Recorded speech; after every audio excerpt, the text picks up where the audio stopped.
Hi guys, this is your trusted real estate guide Abhay. और आज मैं आपको दोबारा से मिलने आया हूँ गाइस एक नई सीरीज़ के साथ। इस सीरीज़ में मैं आपको रियल एस्टेट के जो बेसिक चीज़ें हैं जिनका कि आपको ध्यान रखना चाहिए कोई भी प्रॉपर्टी खरीदने से पहले, उस सीरीज़ की शुरुआत कर रहा हूँ। आज के पहले वीडियो में मैं आपको बताऊंगा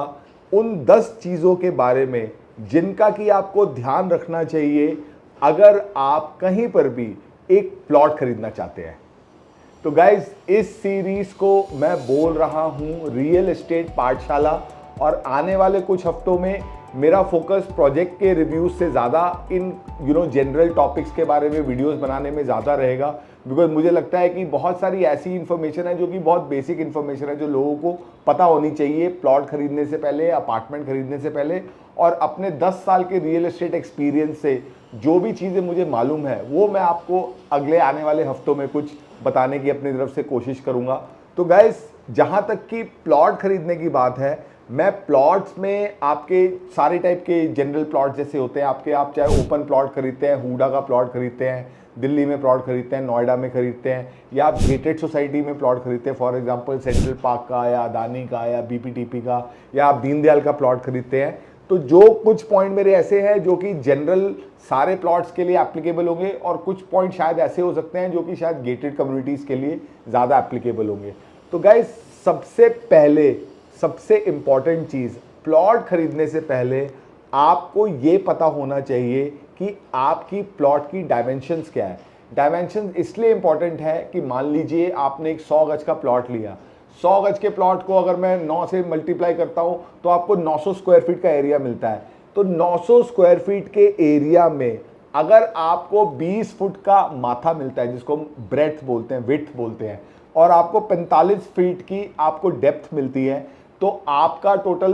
तकरीबन वही आपका 900 स्क्वायर फीट आपका 100 गज बन जाता है। तो 20 फुट आपके प्लॉट की अगर विड्थ नहीं है तो आप उसमें साथ में 2 बेडरूम नहीं बना पाएंगे। तो इसीलिए एक फॉर एग्जांपल, इसके अलावा कुछ लोग होते हैं जिनका 300 गज का प्लॉट होता है जो कि बिल्कुल स्क्वायरिश प्लॉट होता है, इसमें जो फ्रंट होता है और जो उनकी डेप्थ होती है उसमें ज़्यादा फर्क नहीं होता। उसके अलावा एक और आपको एग्जांपल देता हूं, अगर आप मालवीय नगर, लाजपत नगर में जाएंगे, जो हाई डेंसिटी एरियाज है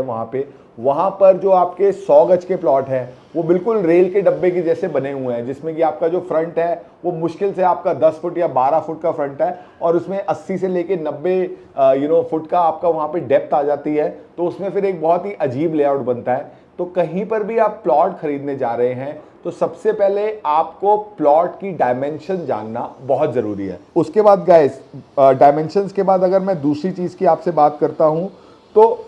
आपका जो प्लॉट है वो प्लॉट कितनी चौड़ी रोड के ऊपर लोकेटेड है, what is the width of the road. For example, Deendayal में जो आपके प्लॉट होते हैं वो 9 मीटर पे होते हैं। दिल्ली में अगर आप कोई प्लॉट देखेंगे साउथ एक्स में या नारायणा में जो मेन रोड के ऊपर है, वो आपके 60 मीटर 90 मीटर रोड पे भी प्लॉट होते हैं। तो आपका प्लॉट कितनी चौड़ी रोड पे है उससे ये डिटरमिन होता है कि आपके प्लॉट के बाहर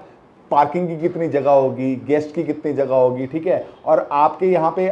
मतलब आने जाने के लिए बाकी लोगों को कितनी स्पेस मिलेगी, आपके लिए वो इनकन्वीनियंस होगी या नहीं होगी। तो अगर मान लीजिए आपका प्लॉट 9 मीटर रोड पे है या 12 मीटर रोड पे है या 24 मीटर रोड पे है, तो आप अमूमन तौर पे देखेंगे कि बिल्डर, दीनदयाल में जो भी बिल्डर आपको 24 मीटर रोड पे प्लॉट बेच रहे हैं, जैसे for example JMS nation sector 95, वहां पे आपको 24 मीटर रोड के फेसिंग प्लॉट भी मिलते हैं। तो ऐसे प्लॉट्स में बिल्डर आपसे अलग से पीएलसी भी चार्ज करता है। तो इसीलिए गाइज, ये जानना बहुत इंपॉर्टेंट है कि मेरे प्लॉट का जो लोकेशन है वो कितनी चौड़ी रोड के ऊपर है। ओके, तो तीसरी पॉइंट गाइज, ऑब्वियसली ये भी एक बड़ा इंपॉर्टेंट पॉइंट है कि मेरे प्लॉट की फेसिंग क्या है। मतलब अगर मैं अपने प्लॉट से बाहर की तरफ देखता हूं तो वो डायरेक्शन क्या है। और गाइज, ये डायरेक्शन जो है प्लॉट की, ये ना अपार्टमेंट से बहुत डिफरेंट हो जाती है। उसका रीज़न आपको बताता हूँ कि मान लीजिए कि अगर आपका प्लॉट है वो आपका साउथ फेसिंग है,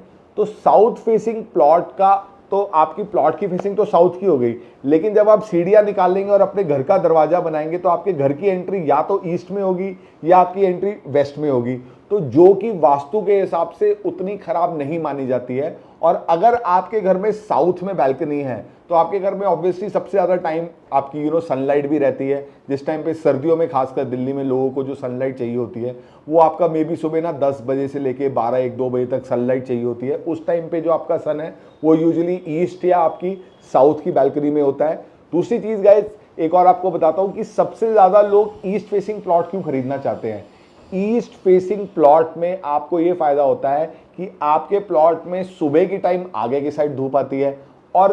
शाम की टाइम पीछे वेस्ट फेसिंग में आपका जाता हुआ सूरज भी मिलता है। तो आपको उसमें सुबह भी 12 बजे तक धूप मिल जाती है, उसके बाद सन थोड़ा सा मूव करता है तो मे बी 2-2:30 बजे से लेके शाम तक आपको पीछे वाली भी आपको एरिया की धूप मिल जाती है। तो गाइज आपको ये जानना बहुत ज़रूरी है कि आपके प्लॉट की फेसिंग क्या है। मेरे से अगर आप पूछेंगे तो कभी भी आपको प्लॉट अगर आप लेने जाते हैं वास्तु के मतलब मे भी लोग मेरे से डिफर कर सकते हैं, बट मेरे ख्याल से अगर आप एक नॉर्थ फेसिंग प्लॉट लेते हैं तो नॉर्थ फेसिंग प्लॉट में मुझे लगता है कि आपको उतना ज़्यादा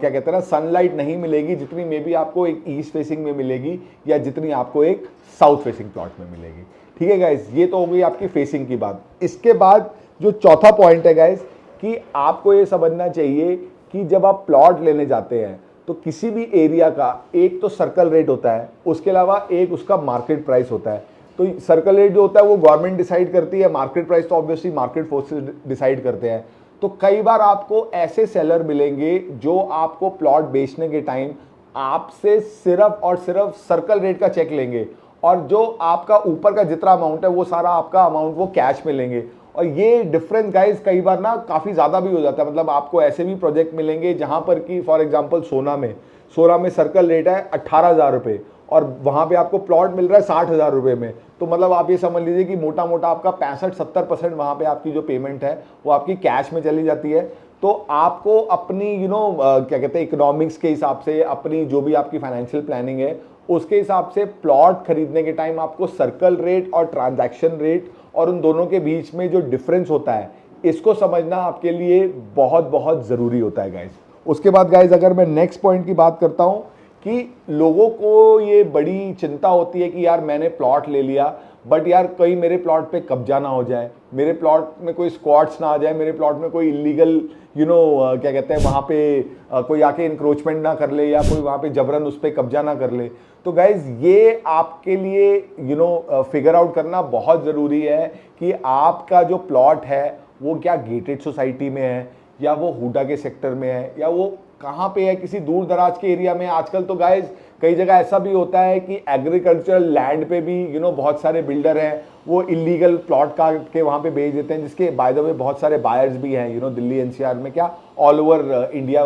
ऐसे प्लॉट्स खरीदने वाले बहुत सारे लोग होते हैं। तो जब आप ऐसी किसी इलीगल कॉलोनी में प्लॉट लेते हैं तब डेफिनेटली एक ये कंसर्न होता है कि आपके प्लॉट में इंक्रोचमेंट हो सकती है। बट अदरवाइज अगर आप डीडीजेवाई का प्लॉट लेते हैं, किसी गेटेड सोसाइटी में प्लॉट लेते हैं, वहाँ पे आपको ऐसा कोई इंक्रोचमेंट की दिक्कत मतलब ना यूजुअली आती नहीं है। और अगर आप बात करते हैं हुडा के सेक्टर्स की या नोएडा में या दिल्ली में तो वहाँ पे कई बार लोग अपने प्लॉट में बाउंड्री कर लेते हैं, थोड़ा सा एक कमरा मिनिमम बना देते हैं, उसके बाद से फिर आपको वहाँ पे क्या कहते हैं फिर इंक्रोचमेंट का डर नहीं रहता। तो सेफ्टी फ्रॉम इंक्रोचमेंट ये भी एक बहुत इंपॉर्टेंट पॉइंट है जो आपको अपने दिमाग में रखना चाहिए। उसके बाद गाइज नेक्स्ट पॉइंट यहाँ पे होता है कि कई जगह आप प्लॉट लेते हैं तो वहाँ पे आपको कुछ आपके ऊपर एक कंडीशन होती है कि आपको इतने टाइम के अंदर उसको कंस्ट्रक्शन करना ही करना है। जैसे कि फॉर एग्जांपल अगर आपने कोई प्लॉट लिया जिसमें कि आपने कैपिटल गेन का पैसा डाला है तो प्लॉट खरीदने के 1 साल के अंदर जब तक आप उसमें कुछ 15-20% कंस्ट्रक्शन नहीं करेंगे तब तक आपको उस पर जो आपका प्रॉपर्टी टैक्स में जो बेनिफिट होता है इनकम टैक्स में वो आपको बेनिफिट नहीं मिलता प्रॉपर्टी का जब तक कि आप प्लॉट के ऊपर कंस्ट्रक्शन नहीं करते। कई जगह और भी ऐसा होता है कि आप मतलब किसी बिल्डर का प्लॉट लेते हैं तो बिल्डर आपको ये बोलता है कि जी आपको 3 साल के अंदर या 5 साल के अंदर आपको उसके अंदर कंस्ट्रक्शन करनी होगी। कई जगह ऐसा होता है कि आपने फॉर एग्जांपल दीनदयाल में आपने प्लॉट ले लिया, उसमें आप उसका मंथली मेंटेनेंस देते जाइए, आप चाहे कभी भी प्लॉट ना बनाइए तो उसमें आपको कोई फर्क नहीं पड़ता। ऐसे बहुत सारे प्लॉट आपको आपको डीएलएफ में और सुशांत लोक में भी मिलेंगे जहां पर कि लोगों ने एनआरआईज ने 20-30 साल से यहाँ पे प्लॉट लेके छोड़े हुए हैं, लेकिन आज तक उन पे कोई उन्होंने कंस्ट्रक्शन नहीं करी है। अपना वो साल का मेंटेनेंस दे रहे हैं डीएलएफ को, और उसके बाद उनकी प्रॉपर्टी अप्रिशिएट होती जा रही है। उनको फ़र्क नहीं पड़ता कि उसमें कंस्ट्रक्शन वो कर रहे हैं, कोलैबोरेशन कर रहे हैं या नहीं कर रहे हैं। तो ये चीज़ें जो है वो आपको बहुत अच्छे तरीके से आपको समझनी चाहिए। उसके अलावा गाइज एक और चीज़ है बहुत इंपॉर्टेंट, कि एक चेन ऑफ ओनरशिप और उस लैंड का टाइटल, मतलब ना आप जो प्लॉट खरीद रहे हैं वो आपका आर जोन में है, एग्रीकल्चरल जोन में है, वो पहले किसी और के नाम था, फिर किसी और के नाम था, आप उस प्लॉट के मान लीजिए 8वें 10वें 12वें ओनर हैं, तो उसकी जो पीछे की चेन ऑफ ओनरशिप है वो आपको क्लियर होना बहुत ज़रूरी है कि उसकी लीगली, ताकि उसमें आपको ये पता चल जाए कि वहाँ पे मतलब आपको ना कल को कोई लीगल प्रॉब्लम ना हो, कि कोई बंदा आपके प्लॉट में आके आपको कोई क्लेम ना कर पाए कि भैया ये प्लॉट तो मेरा था, और कोई आपको उसके ऊपर स्टे ले ले, या कोई आपको उसमें वैसी कोई चीज़ कर ले। वो भी आपको एक चीज़ समझनी बहुत बहुत ज़रूरी है। उसके अलावा गाइज ऑब्वियसली एक बहुत इंपॉर्टेंट पॉइंट ये होता है कि भाई मेरा जो प्लॉट है उसका मतलब ना उसकी लोकेशन ओवरऑल क्या है, मतलब वो एक मार्केट से, स्कूल से, हॉस्पिटल से, मेन रोड से, बस स्टॉप से, मेट्रो से, मतलब ना आपके जो लैंडमार्क्स हैं उन लैंडमार्क से वो प्लॉट कितना दूर है, उससे आपको गाइज एक चीज़ और भी मतलब ना डिटरमिन होती है कि डेफिनेटली आपके लिवेबिलिटी के हिसाब से तो आप उसको जज करेंगे ही, बट कल को अगर आप सोचते हैं कि मैंने प्लॉट खरीद लिया और कल को मैं किसी और बिल्डर के साथ उसमें कोलैबोरेशन कर लूँ, जिसमें 2 फ्लोर मेरे को मिल जाए, कुछ और पैसे मिल जाए, बाकी बिल्डर रख ले, तो जब तक उस एरिया में रहने के लिए सारी सुविधाएं नहीं होंगी तब तक आप उस एरिया में प्लॉट में आप फ्लोर कंस्ट्रक्ट करके उसको बेच ही नहीं पाएंगे। तो गाइज ये एक बहुत इंपॉर्टेंट पॉइंट है कि आपको ये समझना पड़ेगा कि यहाँ पे आपको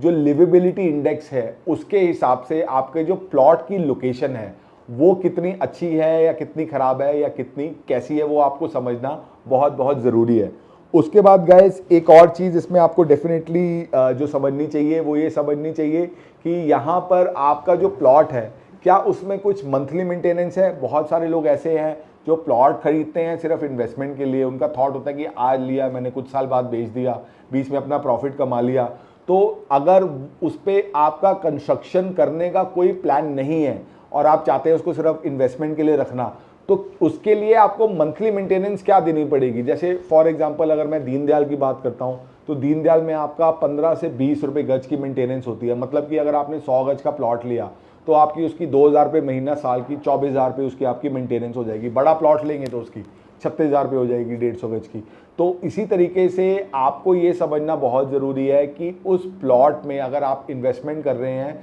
तो उसमें आपका रेकरिंग एक्सपेंस क्या है, उसमें आप कितना आपको उसमें अगर खर्चा करना पड़ेगा अगर आप उसका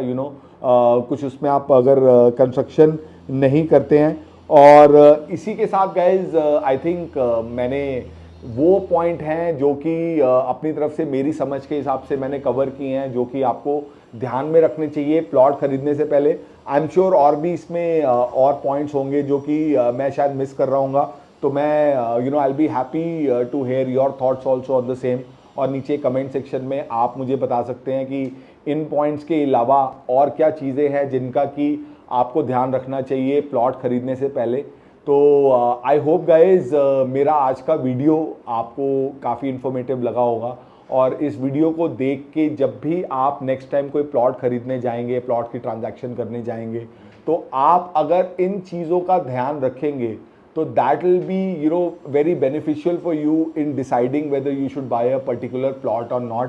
तो इसी तरीके से गाइज आने वाले टाइम में मैं आपके लिए ऐसे यूज़फुल इंफॉर्मेशन वाले वीडियोस लेके आऊँगा। मेरी जो नई सीरीज़ है रियल एस्टेट पाठशाला, इस सीरीज़ को मैं चाहूँगा कि आप ज़्यादा से ज़्यादा अपने दोस्तों के साथ शेयर करें, अपने जानने वालों के साथ शेयर करें। और मैं चाहता हूँ कि लोग प्रॉपर्टी खरीदने में जो गलतियाँ करते हैं वो गलतियाँ करने से बचे। उसी एंडेवर से मैं ये नई सीरीज़